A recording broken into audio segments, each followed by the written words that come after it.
Donc la semaine dernière, nous avions étudié l'action du Saint-Esprit dans l'âme individuelle. Et là, nous allons entamer l'étude du Saint-Esprit dans l'Église. C'est le même Esprit Saint, mais qui a une action collective. C'est lui l'âme de l'Église, c'est lui qui fait l'unité de l'Église. C'est lui qui fait que nous avons la même charité, la même espérance, la même foi. Donc, intitulé chapitre 4, là, gouvernement de l'Église par le Saint-Esprit. Le Saint-Esprit conserve et gouverne l'Église. Ce que l'âme est au corps, le Saint-Esprit est à l'Église. Alors, c'est une petite phrase très courte, mais qui a des conséquences absolument phénoménales. Donc, ce que l'âme est au corps, le Saint-Esprit est à l'Église. Donc, l'Église vit par le Saint-Esprit. L'Église est mue par le Saint-Esprit. L'Église, elle grandit, elle se développe, elle fait son apostolat par le Saint-Esprit. Donc, si les catholiques ne vivent pas de leur sacrement de confirmation, le Saint-Esprit ne peut pas agir. C'est pas compliqué.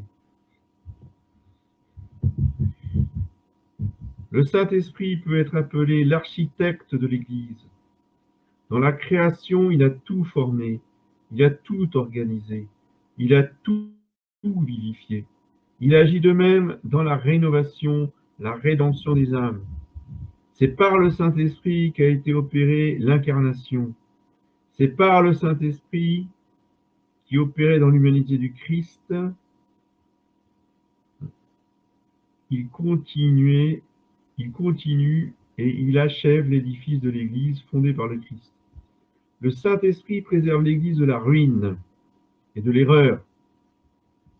Le Saint-Esprit soutient les chefs de l'Église dans leurs fonctions sacrées, spécialement le pape, vicaire de Jésus-Christ.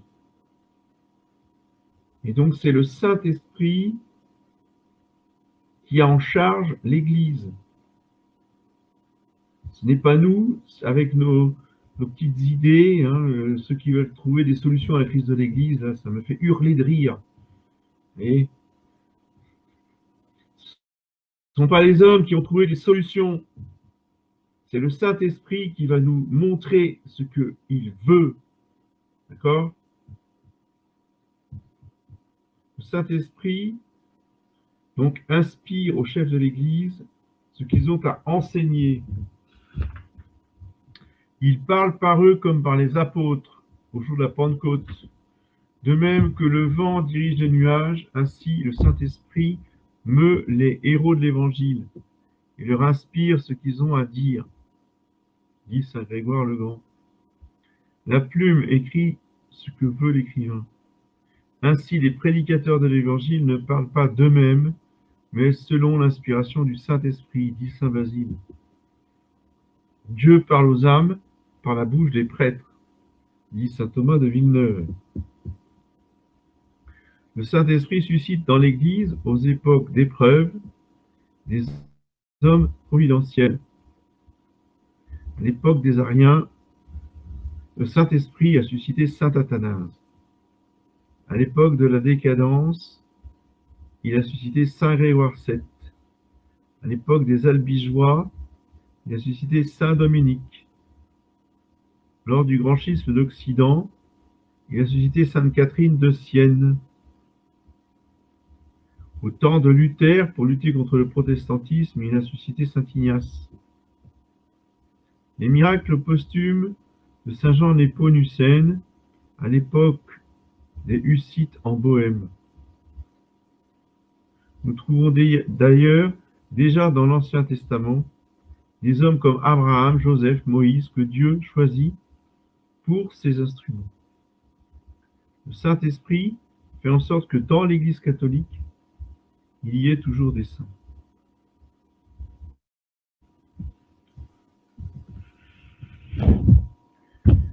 Apparition du Saint-Esprit. Le Saint-Esprit est apparu sous la forme d'une colombe de langue de feu pour symboliser ses opérations. Le Saint-Esprit est apparu sous la forme d'une colombe et de langue de feu parce qu'il rend tous ceux qu'il remplit doux et ardents. Celui qui n'a pas ces deux vertus n'est pas rempli du Saint-Esprit. Le Saint-Esprit descendit sur le Christ sous la forme d'une colombe à cause de sa grande douceur envers les pécheurs. Le Saint-Esprit est apparu sous forme de langue parce qu'il donne aux hommes la grâce de parler, de telle sorte qu'ils enflamment le prochain pour l'amour de Dieu, parce que l'Église, sous sa direction, doit parler le langage de toutes les nations, parce qu'il procède du Verbe éternel et il conduit les hommes à ce Verbe. Or, la parole et la langue sont en rapport intime. Le Saint-Esprit est apparu sous forme de langue de feu pour purifier les âmes de la rouille du péché, pour dissiper les ténèbres de l'ignorance, pour fondre la glace des cœurs et les rendre brûlants de la charité envers Dieu et envers le prochain. Pour nous rendre forts comme le feu durcit les vases d'argile pétris par le potier. Notre Dieu est un feu dévorant, dit saint Paul aux Hébreux. Le Saint-Esprit est apparu au milieu d'un vent impétueux. Un violent ouragan renverse des tours et déracine les arbres. Le Saint-Esprit a, par la prédication des apôtres, renversé l'idolâtrie, la puissance des tyrans et des empereurs romains, la sagesse et l'éloquence des philosophes. Et nous en avons terminé avec le Saint-Esprit. Prenons ensuite le 9e article du symbole qui va parler justement de l'Église. Vous voyez la transition. Est-ce qu'il y a des questions? Est-ce que vous avez des questions à poser sur ce qu'on a vu jusqu'à maintenant? Pas de questions. Alors nous continuons sur l'Église. L'Église catholique et son organisation. L'Église catholique est une institution visible, fondée par Jésus-Christ, où les hommes sont élevés pour le ciel. Donc c'est notre Seigneur Jésus-Christ qui a donné, si vous voulez, la constitution de l'Église, c'est-à-dire ses règles juridiques d'organisation, d'administration des sacrements, tout ce qui est d'ordre justement des lois. Alors, toutes les lois ont pas été données par Jésus-Christ, attention, mais les principes qui dirigent ces lois, oui, tous les principes ont été donnés par Jésus-Christ à ses apôtres. L'Église catholique, c'est-à-dire l'Église universelle, a été fondée par Jésus-Christ pour continuer son œuvre après son ascension. L'éducation de l'humanité pour le ciel. L'Église est une institution analogue à une école. L'école a pour but l'éducation des enfants, en partie pour en faire de bons citoyens de l'État, l'Église, pour former de bons citoyens de la patrie céleste. Chaque école a son chef, son directeur, ses maîtres et ses élèves. Dans chaque école, il y a un programme, des matières à enseigner, des moyens d'instruction, des tableaux, des cartes, etc. Des règles disciplinaires pour le maintien de l'ordre et de la discipline. L'Église est visible, elle a un chef visible, un signe visible d'initiation qu'est le baptême, et une profession extérieure visible de la foi. Aussi, le Christ la compare-t-il avec des objets visibles. Une ville sur la montagne, un flambeau sur un chandelier. L'Église est aussi nommée corps, maison de Dieu, ville sainte. L'Église est donc partout où il y a des chrétiens catholiques et des prêtres catholiques. Les hérétiques sont exclus de l'Église, mais désireux de lui appartenir, ils prétendent que l'Église est invisible. Les libres penseurs préféreraient aussi que l'Église visible n'existât pas. Cela les dispenserait de l'écouter. Sous le nom d'Église, nous n'entendons donc pas le bâtiment matériel, qui porte aussi ce nom, quoique l'Église, comme institution, ait une certaine analogie avec l'édifice. Elle a une pierre angulaire, vivante, Jésus-Christ, qui par le Saint-Esprit relie les fidèles en la grande famille de Dieu. Plusieurs pierres fondamentales, que sont les apôtres, et des pierres de construction, que sont les fidèles. Les pierres d'un bâtiment ont besoin d'être bien taillées et bien cimentées.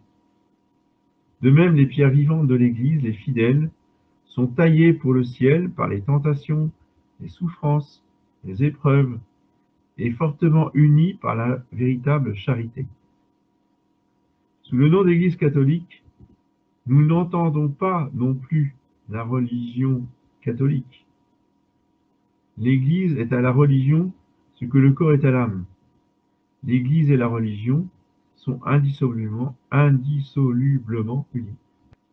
Et je rajoute que l'Église n'est pas non plus les bâtiments et les bureaux du diocèse. L'Église n'est pas les bâtiments, les bureaux des dicastères romains à Rome. Oui. Ça, ce sont des moyens que l'Église utilise, mais ce n'est pas l'Église. On est bien d'accord. L'Église catholique est souvent appelée royaume des cieux, royaume de Dieu, société de tous les fidèles chrétiens. Saint Jean-Baptiste et Jésus-Christ lui-même annonçaient que le royaume des cieux était proche.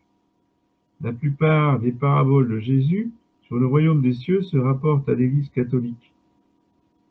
Elle est en effet, à cause de sa hiérarchie, semblable à un royaume. Et comme elle a pour but d'élever les hommes pour le ciel, elle s'appelle à bon droit le royaume des cieux. L'Église, c'est le peuple de Dieu dispersé sur la terre entière. L'Église, c'est la société des fidèles. On pourrait aussi appeler l'Église une grande association, une grande communauté. Le Christ la compare à un bercail où, comme bon pasteur, il veut réunir toutes les brebis. L'Église est justement appelée la mère des chrétiens, car par le baptême, elle leur donne la vraie vie de l'âme, et parce qu'elle élève ses enfants comme une mère. La mère donne la vie à l'enfant, et l'Église, dans le baptême, donne à l'homme la grâce sanctifiante qui nous confère un droit sur le ciel. L'Église est donc la mère de l'homme, sinon la mère des corps. Du moins, elle est la mère de l'âme du chrétien. L'Église, elle aussi, est notre mère, parce qu'elle a à nous élever. Quand le père part pour un voyage, il laisse les enfants à la mère et lui remet son autorité. Jésus-Christ a fait de même en quittant la terre. Il nous a laissé à notre mère l'Église et lui a donné pleine autorité sur nous. Il faut donc honorer Dieu comme notre Père et l'Église comme notre mère. Si déjà nous aimons notre patrie terrestre parce que nous y sommes nés, y avons reçu notre éducation, si nous sommes prêts à souffrir la mort pour elle, à plus forte raison, sommes-nous obligés d'aimer l'Église à qui nous devons la vie éternelle. Il est juste en effet que nous donnions la préférence aux biens supérieurs de l'âme sur ceux du corps. Vous voyez comment nous devons aimer l'Église. Un catholique qui n'aime pas l'Église, ce n'est pas un catholique. Il n'aime pas sa mère qui lui a tout donné sur le plan surnaturel. L'Église élève l'homme pour le ciel en exerçant le triple ministère qui lui a été conféré par le Christ. Le ministère doctrinal, le ministère sacerdotal et le ministère pastoral. L'Église enseigne la doctrine du Christ, elle applique les moyens de sanctification institués par le Christ et elle gouverne les membres de l'Église. L'enseignement de la doctrine du Christ se fait par la prédication. L'application des moyens de sanctification par l'oblation du Saint-Sacrifice de la messe et l'administration des sacrements. Se rajoutent à cela les bénédictions, les consécrations, les dévotions publiques. Le gouvernement de l'Église se fait par la promulgation des lois et la défense de lire certains livres dangereux, ou encore par l'application de certaines peines à de grands crimes, par exemple l'excommunication, etc. Ce triple ministère fut rempli par Jésus-Christ lui-même, qui le transmit aux apôtres et à leurs successeurs. Jésus-Christ prêcha, par exemple, le sermon sur la montagne. Il dispensa des grâces en pardonnant ses péchés à Marie-Madeleine, en donnant à la dernière scène son corps et son sang aux apôtres, en y célébrant le premier sacrifice de la messe, en bénissant les enfants. Le Christ fit acte de gouvernement en promulguant des lois, en envoyant ses apôtres, en reprenant, en châtiant la conduite des pharisiens, jusqu'à prendre un fouet pour les chasser du temple. Ce triple ministère, il le transmit à ses apôtres. Le magistère doctrinal, il leur ordonna avant son ascension d'enseigner toutes les nations. Le sacerdoce, à la dernière scène, il leur donna le pouvoir d'offrir le saint sacrifice de la messe. Après sa résurrection, il leur apparut dans le cénacle et leur confia le pouvoir de remettre les péchés. Lors de son ascension, il leur ordonna de baptiser. Ensuite, le ministère pastoral. Il ordonna le pouvoir de réprimer, de lier et de délier, c'est-à-dire de faire des lois et de les abolir ensuite. Le Christ parle à ses apôtres de façon à faire comprendre qu'il s'adresse aussi à leurs successeurs. En les envoyant à toutes les nations, avant de monter au ciel, il leur dit : « Je suis avec vous jusqu'à la consommation des siècles. » De toute évidence, ces paroles ne s'adressaient pas aux apôtres, mais à leurs successeurs. Jésus-Christ est le chef et le roi de l'Église. Déjà, les prophètes avaient annoncé que le Messie serait un grand roi, dont le royaume durerait éternellement et comprendrait toutes les nations de la terre. L'archange Saint Gabriel, de son côté, dit à Marie que le Sauveur serait un roi dont le règne n'aurait point de fin. Le Christ, devant Pilate, s'appela un roi dont le royaume n'est pas de ce monde. Le Christ dirige et gouverne l'Église d'une façon invisible par l'Esprit Saint. Comme la tête régit les membres du corps, d'où saint Paul appelle le Christ le chef de l'Église. Et il appelle l'Église le corps du Christ. Tous les chrétiens constituent le corps du Christ. Chaque membre est un membre de ce corps. Donc, quand on reçoit le corps du Christ dans le sacrement de l'Eucharistie, à la Sainte Communion, et nous communions à tout le corps du Christ, c'est-à-dire à toute l'Église. C'est toute l'Église qui vient en nous. Quant au ministère pastoral, il donna à ses apôtres le pouvoir de réprimander. Donc Jésus-Christ est le chef et le roi de l'Église. L'Église catholique se compose de l'Église enseignante et de l'Église enseignée. L'Église enseignante est constituée par le chef de l'Église, le pape, et par les évêques, tandis que les prêtres et les fidèles font partie de l'Église enseignée. Le mot pape vient du mot grec papas, qui veut dire père. Le mot évêque vient du grec épiskopos, qui veut dire surveillant. Le mot prêtre vient du mot presbytère, qui veut dire ancien. Toutefois, les prêtres n'ont pas d'eux-mêmes le pouvoir d'enseigner. Ils le tiennent de l'évêque, et ils ne l'exercent que de son consentement à la division indiquée plus haut, mais bon aussi celle du clergé et des laïcs. Bon, la semaine prochaine, on verra le pape, et ensuite les évêques et les prêtres. On va arrêter là pour ce soir. Est-ce qu'il y a des questions? Pas de questions. Eh bien, je vous dis bonsoir et à mardi prochain.